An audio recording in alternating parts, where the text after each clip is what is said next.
السلام علیکم. جناب کاشفہ شعیب تلاوت کرو. اعوذ باللہ من الشیطان الرجیم. بسم اللہ الرحمن الرحیم.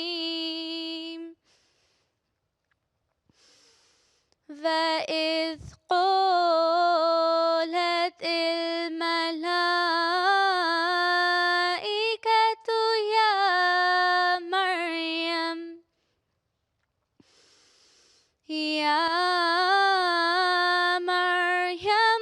إِنَّ اللَّهَ اصْطَفَاكِ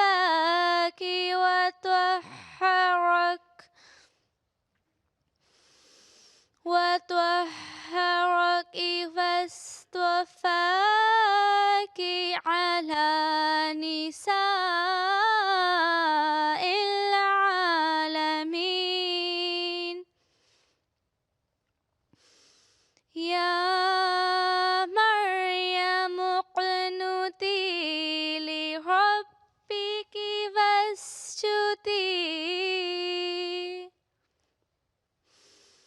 واسجدي واركعي مع الراكعين. Surah Al-Imran, verses 43 to 44.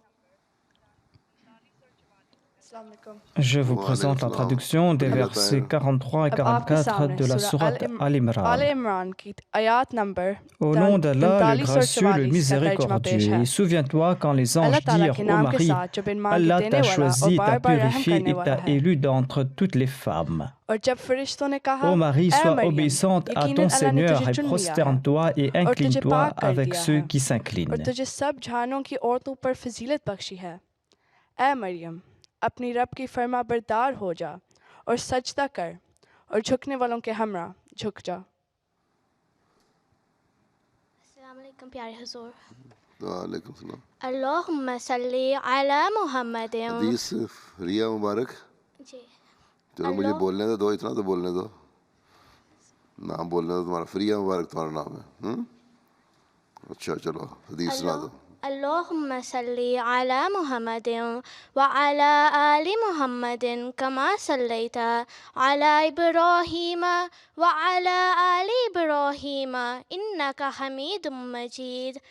اللہم بارک علی محمد وعلی آل محمد کما بارکت علی ابراہیم وعلی آل ابراہیم انک حمید مجید.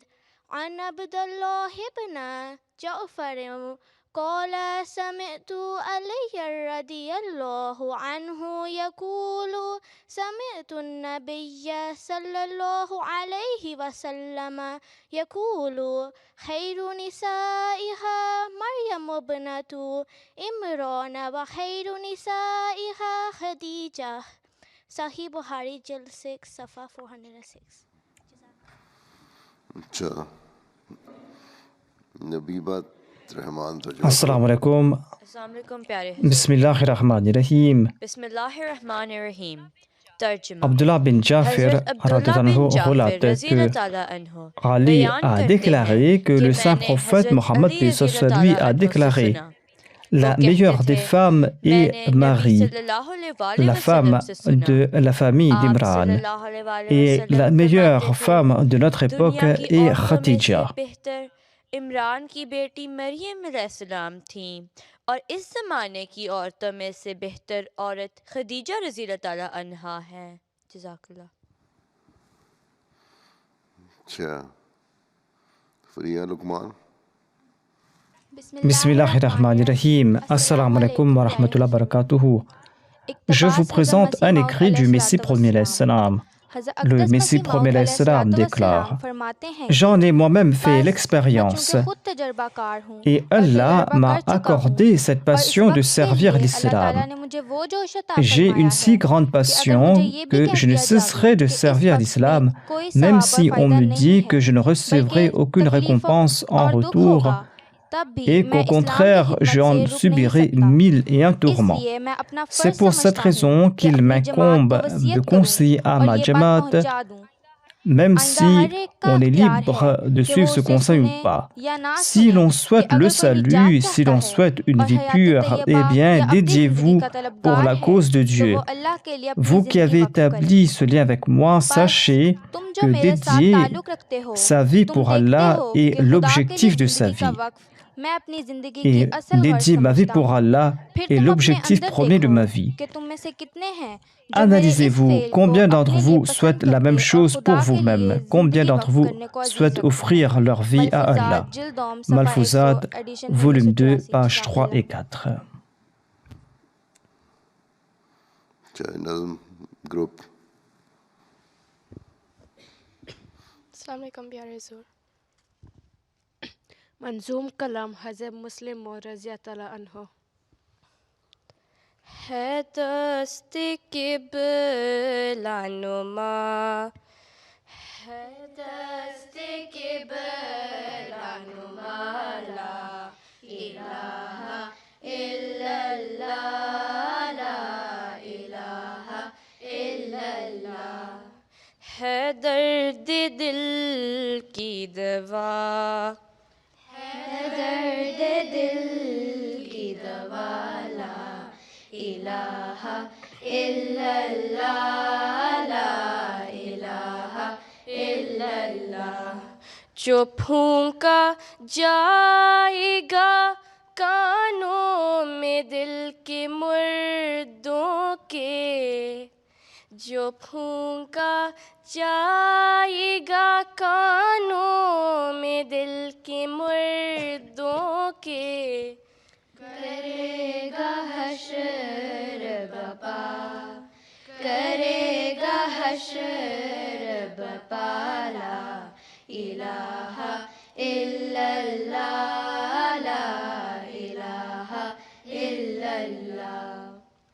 بروز حشر سبھی تیرا ساتھ چھوڑیں گے، بروز حشر سبھی تیرا ساتھ چھوڑیں گے، کرے گا ایک وفا، کرے گا ایک وفا، لا الہ الا اللہ، لا الہ الا اللہ. ہزاروں بلکہ ہیں لاکھوں علاج روحانی، ہزاروں بلکہ ہیں لاکھوں علاج روحانی، مگر ہے روح شفا، مگر ہے روح شفا، لا الہ الا اللہ، لا الہ الا اللہ، لا الہ الا اللہ، لا الہ الا اللہ. 10.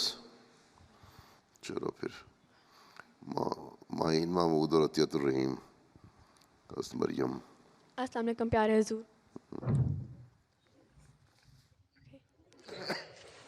بسم اللہ الرحمن الرحیم. حضرت مریم علیہ السلام پہلی Mariam alayhi salam, la première waqf Naou.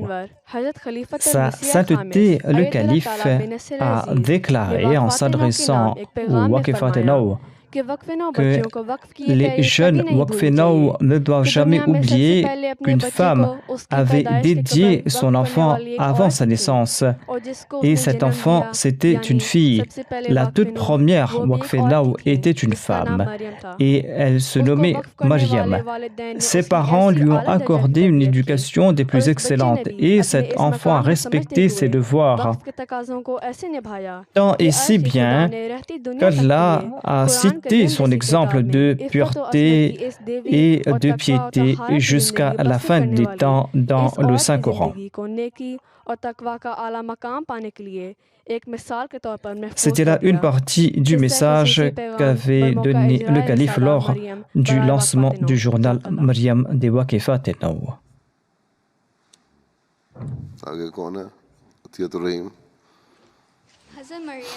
Bismillahir-Rahmanir-Rahim. Mariam alayhi salam, la première Waqf-e-Naw. Sa sainteté, le calife, a déclaré en s'adressant au Waqf-e-Naw que les jeunes Waqf-e-Naw ne doivent jamais oublier qu'une femme avait dédié son enfant avant sa naissance. Et cet enfant, c'était une fille. La toute première Waqf-e-Naw était une femme. Et elle se nommait Mariam. Ses parents lui ont accordé une éducation des plus excellentes. Et cet enfant a respecté ses devoirs. Tant et si bien qu'Allah a cité son exemple de pureté et de piété jusqu'à la fin des temps dans le Saint-Coran. Jazakumullah. चलो प्रोग्राम खत्म अब क्या है छुट्टी क्या कहती हो Where are you from? Ghana? D'où viens-tu? Du Ghana? No, you. Who's your Qui est father? ton père? Bonsu? अच्छा, from Leeds? Tu viens de Leeds, de Leicester. अच्छा, क्या कहती हो?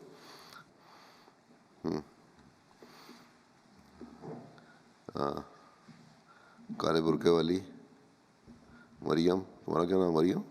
यही जिसके हाथ में माइक्रोफोन है.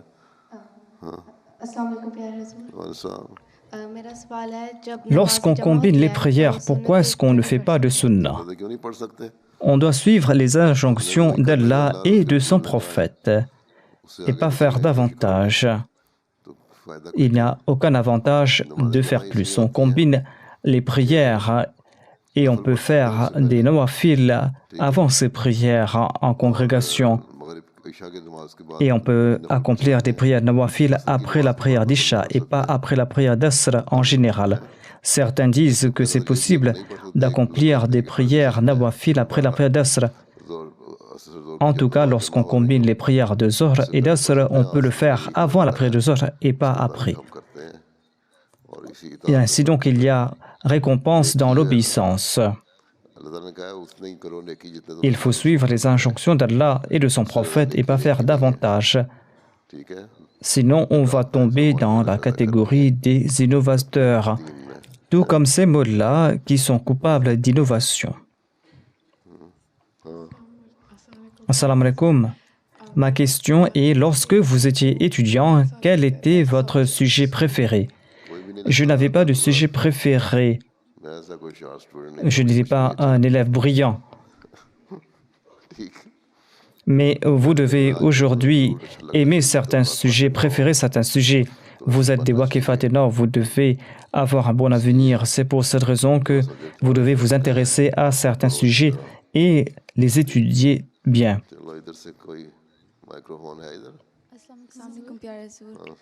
Ma question, est-ce que un non-musulman peut-il visiter la Kaaba?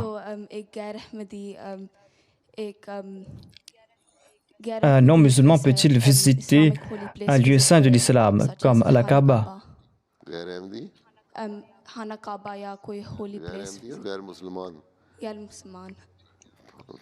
Ils peuvent visiter ces lieux saints. Peut-être les non-musulmans peuvent visiter ces lieux. Les polythéistes, quant à eux, n'ont pas le droit de prier Dieu là-bas.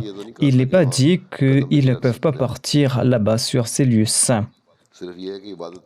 Mais il est dit que là-bas, vous devez adorer un seul Dieu et pas commettre des actes de polythéistes. La Kaaba, la mosquée Nabawi sont sacrés. Et même dans la mosquée Nabawi, le saint prophète, paix soit lui, avait permis aux chrétiens de prier. Allah a déclaré qu'après ce jour, on n'a pas le droit de commettre des actes d'adoration polythéistes là-bas. Mais les autres musulmans disent que voilà, il est interdit à tout le monde de partir là-bas. Ils peuvent visiter ce lieu. L'État saoudien interdit ces lieux aux non-musulmans, mais c'est là la tâche de l'État. Sinon, il est interdit d'adorer tout autre que Dieu là-bas, en ces lieux.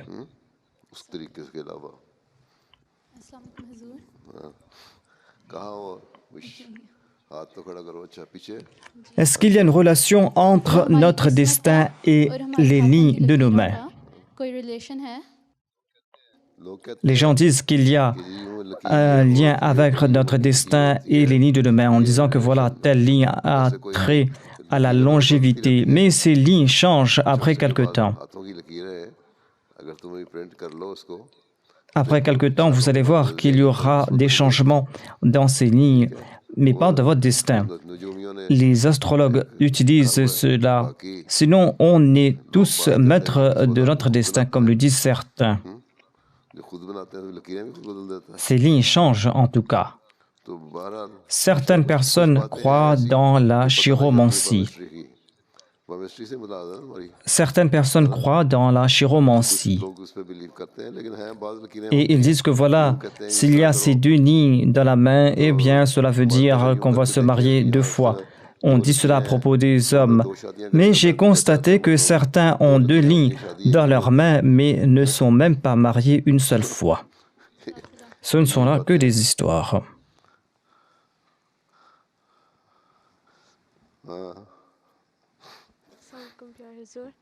Assalamu alaikum. Ma question est pourquoi est-ce que lors de la prière de l'Aïd, on récite 7 fois Allahu Akbar dans la première rakat et 5 fois Allahu Akbar dans la deuxième rakat? On récite Allahu Akbar autant de fois pour annoncer la grandeur d'Allah et par joie. Voilà ce qui nous a été enseigné. Voilà notre sunnah. Sinon, on pourra se poser d'autres questions. Pourquoi faire tant de rakats dans telle ou telle prière? Pourquoi 2 rakats dans la prière de Fajr? Pourquoi 4 dans la prière de Zohr? Pourquoi 3 dans la prière de Maghrib? Et pourquoi 3 witr? Pourquoi 2 sunnah? Et pourquoi est-ce qu'il n'y a pas de sunnah pour la prière d'Asr? On pourra se poser autant de questions. Mais ce sont là des manières d'adorer Dieu. Pour la prière de l'éclipse solaire, lorsqu'on part de la première ruku, on se relève pour réciter encore une fois la sourate al-Fatiha et pour réciter d'autres sourates. Ensuite, on se courbe de nouveau. Ainsi donc, ces prières ont différentes formes. Et voilà ce que nous a enseigné le saint prophète Mohammed, que ce soit lui. Et nous acceptons cela tel quel. Il n'y a aucun désavantage en cela. En disant Allahu Akbar, on se souvient de Dieu, n'est-ce pas? Assalamu alaikum. Ma question est pourquoi Dieu a-t-il créé Satan s'il savait qu'il allait être désobéissant? Allah a créé tout type de création. Il y a ceux qui sont bons et ceux qui sont mauvais. Si tout le monde était bon, comment connaître ce qu'est le mal? Si tout le monde était vertueux ou vertueuse comme vous, on n'allait pas pouvoir faire la différence entre vous et Daesh, entre vous et ceux qui suivent Satan. Allah a déclaré que je vous ai accordé l'intelligence et vous devez user de cette intelligence pour faire la différence entre le bien et le mal. Et Allah nous informe que Satan nous invite vers le mal et ses anges nous invitent vers le bien. Et nous avons le choix en tant qu'humains de faire le bien et le mal en usant de notre entendement. Si nous allons faire le bien, eh bien nous serons récompensés. Et si nous commettons le mal, eh bien nous serons punis. Satan n'est pas un être physique. Toute bonne pensée vient de la part d'Allah et des anges, et toute mauvaise pensée vient de la part de Satan. Voilà ce que signifie Satan. Ainsi donc, les anges nous invitent vers le bien et Satan nous invite vers le mal. Et Allah déclare que vous avez le choix.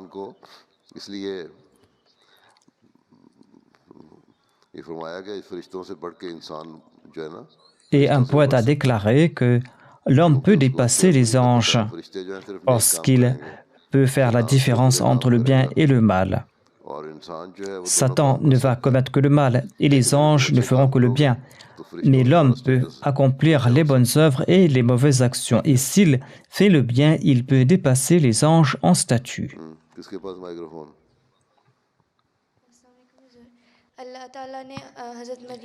Allah avait informé la mère de Marie que Marie sera une femme extraordinaire. Est-ce qu'il avait dit la même chose à propos de son mari? Sa mère avait prié pour avoir un enfant qui soit vertueux, un enfant qui allait servir la religion, qui allait enjoindre le bien, qui allait répandre la religion de Dieu et qui allait interdire le mal. La mère de Marie croyait qu'elle allait avoir un fils, parce qu'un fils peut faire davantage. Les prophètes sont des hommes de toute façon. Mais après la naissance de Marie, elle a dit « J'ai eu une fille ». Allah a déclaré « Je sais que tu as une fille et je vais accomplir de grandes œuvres grâce à cette fille. Et grâce à elle, il y aura un prophète qui va naître. » C'était donc le résultat des prières de Marie. On ne connaît pas grand-chose à propos de son mari.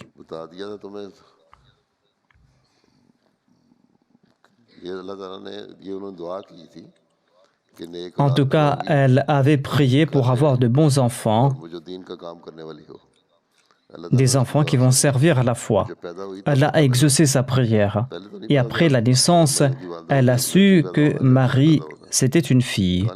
Elle ne savait pas si elle allait avoir un fils ou une fille. C'est après la naissance qu'elle a su que c'est une fille qui est née.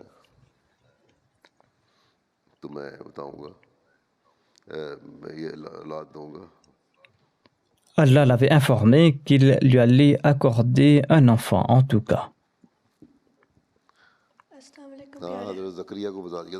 Allah avait informé Zacharie à propos de la naissance de Yahya, de Jean qui serait un prophète, qui sera honoré, qui sera un chef. Assalamu alaikum Huzour. Ma question est où se trouvent les originaux des livres écrits par le Messie premier l'Islam de sa main? Où se trouvent ces livres et ces reliques? Les notes manuscrites du Messie premier l'Islam sont disponibles dans nos archives. Pas toutes les notes, mais certaines de ces notes. Sinon, il y a aussi les premières éditions de ces livres qui sont disponibles dans nos archives. Nous sommes en train de les préserver. Et il en est de même des autres reliques.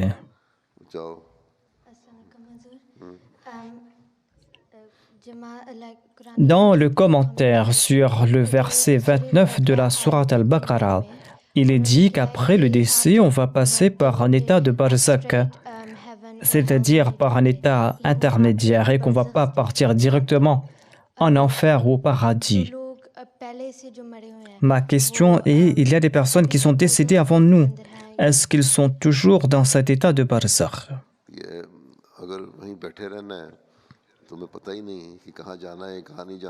Si on ne sait pas où l'on va partir lorsqu'on est dans cet état intermédiaire, eh bien, que va-t-on faire? Cette question a été répondue dans l'ouvrage La philosophie des enseignements de l'islam. C'était sur la 3e ou sur la 5e question. Là-bas, le Messie promet a expliqué le barzak. Si l'on est décédé 1000 ans de cela et qu'on est en train d'attendre pour partir au paradis ou en enfer, eh bien, c'est une éternité. Mais en tout cas, Allah a déclaré que celui qui sera puni va partir en enfer, celui qui sera récompensé sera au paradis. Ensuite, il y aura un dernier jour de jugement où l'on va se réunir de nouveau et il y aura une décision qui sera prise. Celui qui sera récompensé davantage va s'élever en statut davantage. Cela ne veut pas dire que vous allez attendre 1000 ans sans savoir où partir. Alors qu'on a accompli de bonnes œuvres, on ne sait même pas si on va partir au paradis ou en enfer. En tout cas, la réponse à cette question se trouve dans l'ouvrage La philosophie. Tu dois lire cet ouvrage et tu dois lire ce chapitre sur la 5e question.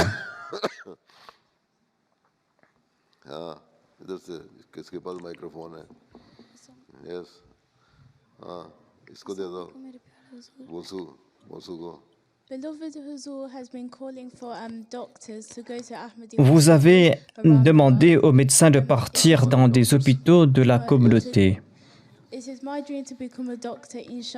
Je veux être médecin, Inch'Allah, et je vais me porter volontaire. Quel conseil pouvez-vous me donner à moi et aux autres filles? Tu veux étudier la médecine. Tu es en quelle année? Tu dois étudier la science. Ensuite, lorsque tu seras médecin, au lieu de travailler pour amasser de l'argent, tu dois travailler pour servir l'humanité. Tu dois utiliser ta profession pour servir l'humanité et répandre le message de l'islam. Voilà le message que je donne à tous les Waqfenaw.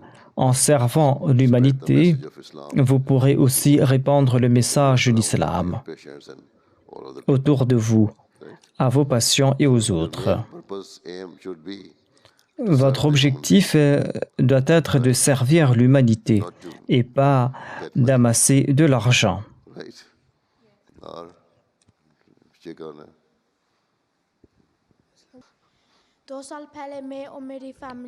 2 ans de cela, 100 ans de cela, combien d'années de cela? Je ne suis pas très bien et mes oreilles sont bouchées. J'ai entendu 100 ans et pas 2 ans. Tu n'as que 13 ans et toi tu parles de 100 ans de cela. Nous étions partis pour l'Umrah avec la famille. Et dans un coin de la Kaaba, il y a la Maqam Ibrahim. Et les gens étaient en train de se bousculer pour partir dans ce lieu. Est-ce qu'on peut le faire ou pas? Le saint prophète, paix soit lui, avait embrassé la pierre noire, c'est tout. Et d'ailleurs, ce n'est qu'un signe. Et la Maqam Ibrahim, c'est un lieu où Abraham avait prié. Omar s'était adressé à la pierre noire et l'avait embrassée et l'avait touché de son bâton. Il avait dit que j'ai vu le saint prophète t'embrasser, c'est pour cette raison que je t'embrasse, sinon tu n'as aucune importance. Nous devons tout simplement suivre l'exemple du saint prophète Mohammed, paix soit lui. On doit se limiter à cela, à la pratique du saint prophète, paix soit lui. Sinon, la Kaaba est pure. Nous accomplissons ces actes tout simplement parce que c'était la maison de Dieu et c'est un symbole et pas à cause d'une personnalité. Et tous les actes du saint prophète, paix soit lui, sont conformes aux ordres de Dieu. Sinon, tout cela ne sont que des pierres et que des signes.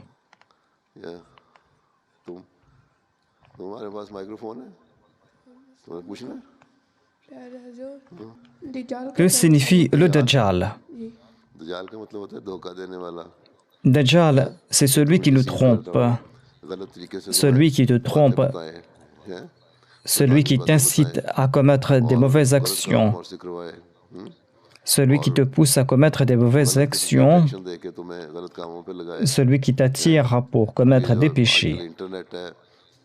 Aujourd'hui, il y a Internet, il y a aussi des sites web qui nous poussent vers le mal.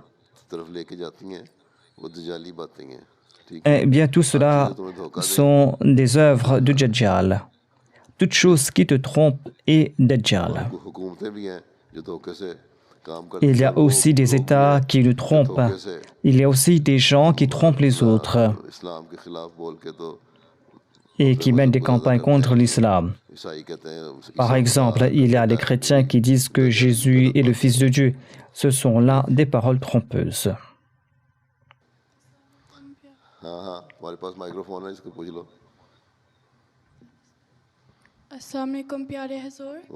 Assalamu alaikum Huzour.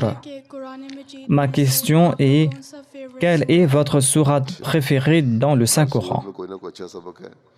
Dans chaque sourate, il y a des leçons importantes.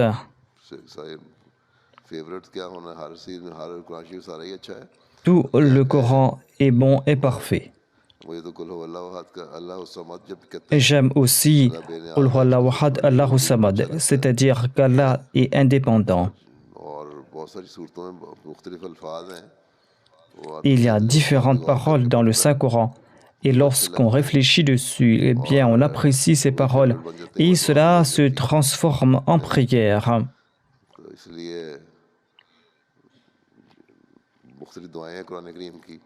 Il y a différentes prières dans le Saint-Coran. Ce sont des prières qu'il faut réciter. Il y a Rabbi inni lima anzalta ilayya min khayril fakir. C'est-à-dire, je souhaite le bien dans tout ce qui vient de la part d'Allah. Je souhaite le bien dans tout de la part d'Allah. Le Coran est la parole de Dieu. Et tout est bien.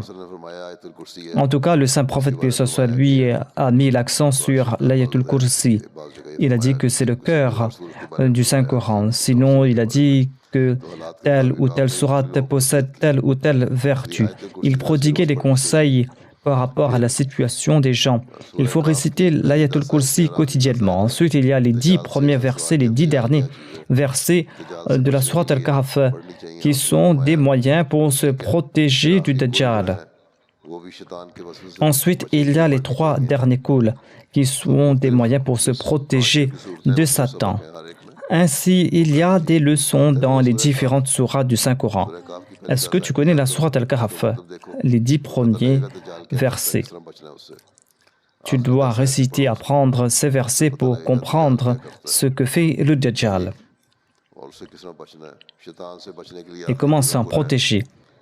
Tu dois réciter les 3 derniers couls pour se protéger ou pour te protéger de Satan. Et il faut réciter l'Ayatul Kursi pour demander l'aide d'Allah au quotidien. Il y a nombre de versets dans la sourate Al-Baqarah et on dirait que tout le Coran s'y trouve. Mais il y a aussi d'autres leçons dans d'autres sourates. En tout cas, voilà ce que nous a enseigné le saint prophète. Il y a les 10 premiers et les 10 derniers versets de la sourate Al-Kahf, les 3 couls et l'Ayatul Kursi qu'il faut réciter le soir.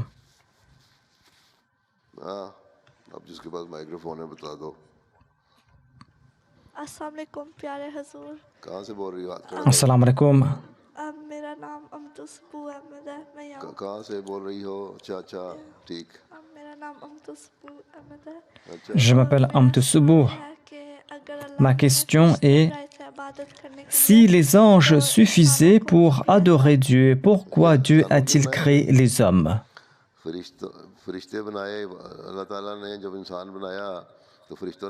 Lorsqu'Allah a créé l'homme, les anges ont dit que nous suffisons pour t'adorer. Pourquoi as-tu créé l'homme, l'homme à qui tu as donné le choix de faire le bien et le mal? Il va commettre le mal. Les anges connaissaient la nature de l'homme.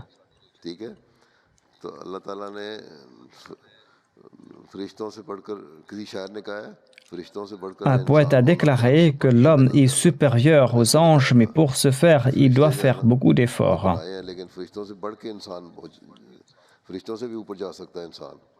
L'homme peut dépasser les anges.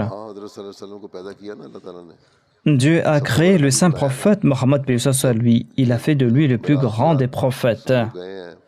Et la nuit du Mi'raj, il était accompagné de l'ange Gabriel. Et lorsqu'il est arrivé au 7e ciel, eh bien, l'ange Gabriel lui a dit que moi, je ne peux pas avancer, je ne peux pas aller plus loin. Et toi, tu peux te rapprocher de Dieu. Ainsi donc, le saint prophète a dépassé les anges. De même, on peut dépasser les anges si on fait le bien. L'ange ne suit que les ordres pour faire le bien. Il ne fait pas la distinction entre le bien et le mal.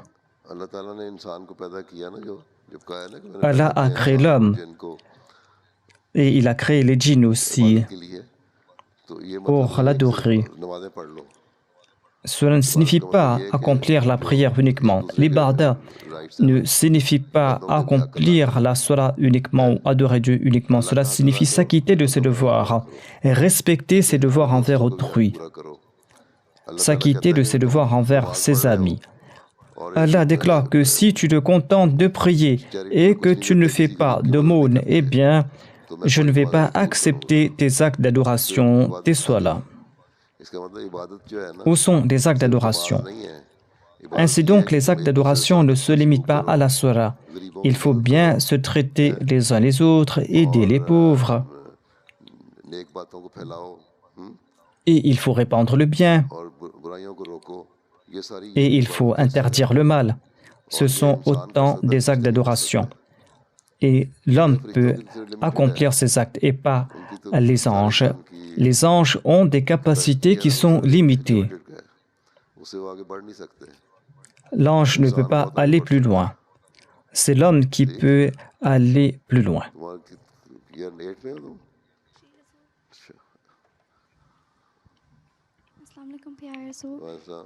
Assalamu alaikum Huzour. Des fois, vous portez quelque chose dans la main. Pourquoi cela? C'est une attelle que je porte. Il y a un tendon qui s'est tiré dans la main. Lorsque je dois travailler, écrire, ou des fois, il y a des gens qui viennent me serrer la main lors des moulakats, eh bien, j'en souffre et c'est pour cette raison que je mets l'attelle. Mais je dois aussi faire des exercices. Qu'Allah éloigne votre souffrance. Assalamu alaikum. Ma question est, lorsqu'on part pour le Hajj, eh bien, on doit frapper Satan à coups de pierre. Il ne s'agit que d'un symbole. Le saint prophète, paix soit lui, avait déclaré que c'est le lieu où se trouve Satan. Ce n'est qu'un rite que l'on doit accomplir, un rite pour le Hajj, c'est tout.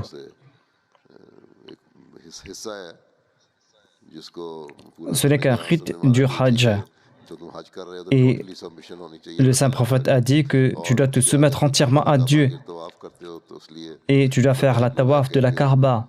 Et tu dois réciter la baïk en faisant la tawaf de la Kaaba. Ce sont autant de rites du Hajj. Ensuite, il y a aussi d'autres rites.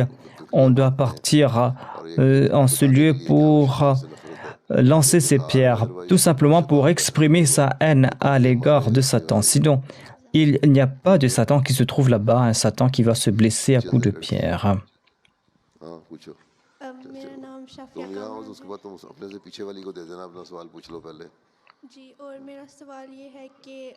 Ma question est, comment le saint prophète, paix soit lui, adorait-il Dieu avant d'être choisi prophète? Peut-être qu'il se prosternait, tout comme on se prosterne. Il adorait Dieu de différentes manières. À l'époque aussi, il y a différentes méthodes pour adorer Dieu. Il n'y avait pas que des polythéistes à l'époque. Il y avait des gens qui croyaient en un seul Dieu, qui adoraient ce seul Dieu. Ils avaient des moyens pour adorer Dieu. Ils s'asseyaient. Et peut-être que Le saint prophète, paix soit lui, suivait ces méthodes. Par la suite, Dieu a enseigné au saint prophète, paix soit lui, les différentes postures de la Salat. Et il se prosternait, il s'asseyait. En tout cas, il y avait différents moyens pour adorer Dieu.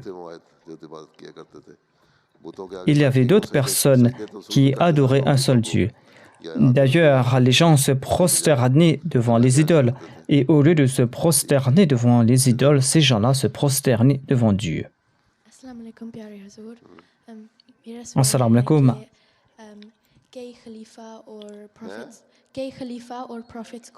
Dieu a guidé des prophètes et des califes à travers des rêves. Ma question, est-ce que Dieu vous a-t-il informé dans vos rêves?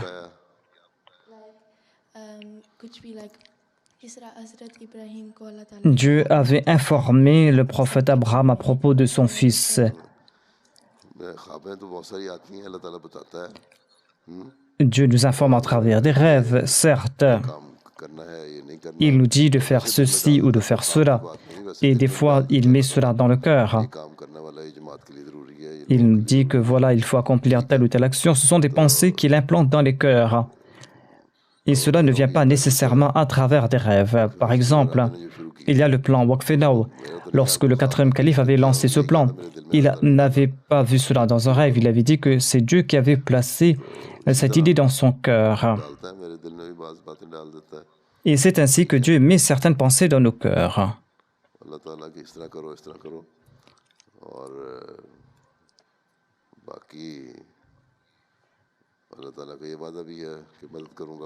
Sinon, Allah promet de nous aider et de nous accorder son soutien.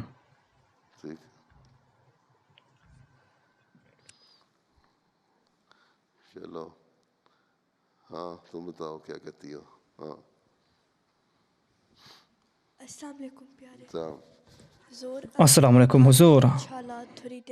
Nous allons bientôt déménager. Ma question est, que dois-je faire pour que cette nouvelle maison soit bénie? Lorsque tu pars dans cette nouvelle maison, demande à ton père ou à ton frère de réciter l'azan. Et cette maison sera bénie. Les anges vont venir et Satan va prendre la fuite. है ना घर जो नया घर जाओ ना वहाँ अजान देनी चाहिए।